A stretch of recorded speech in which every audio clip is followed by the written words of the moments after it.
जी हाँ दोस्तों, अगर आप चाहते हैं कि हमारे आकाश सीरीज का ऑडियो और वीडियो सबसे पहले सुने तो हमारे चैनल की लाल बटन दबाकर सब्सक्राइब जरूर करें और बेल बटन दबाना न भूलें।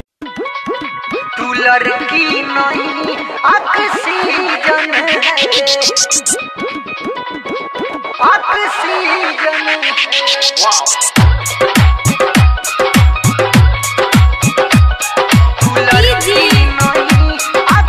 मिठू राजा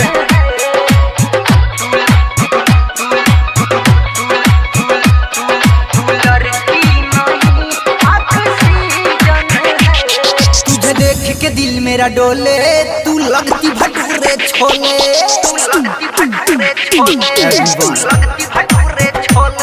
तुझे देख के दिल मेरा डोले, तू लगती भटूरे छोले, तुझे देख के दिल मेरा डोले, तू लगती भटूरे छोले, तेरी ओठ खाई ना चोट,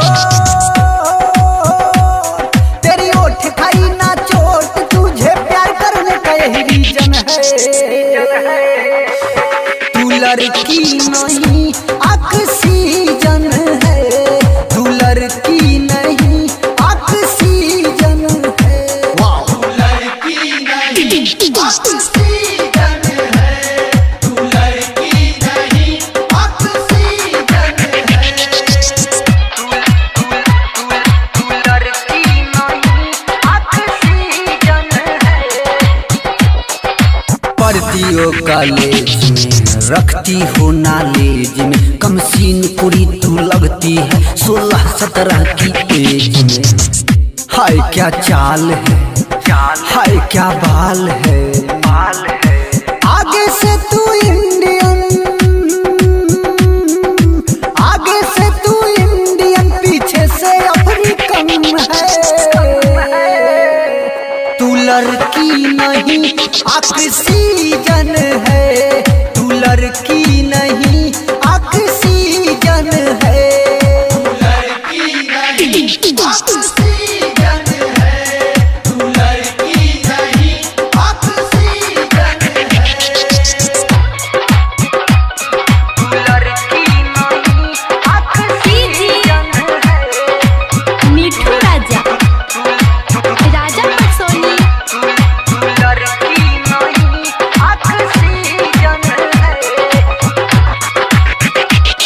तेरी पतली कमर पर टिकी है नजर, दिखती है किधर, जरा देख तो इधर, कहे लालू नदान, जरा बात भी तो मान, मान। हाय तेरा नखरा है सबसे वखरा,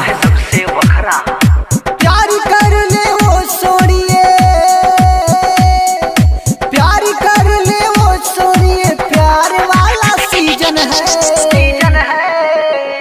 तू लड़की नहीं ऑक्सीजन है, तू लड़की नहीं ऑक्सीजन है।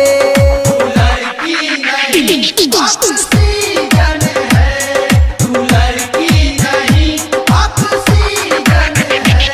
तुझे देख के दिल मेरा डोले, तू लगती भटूरे छोले,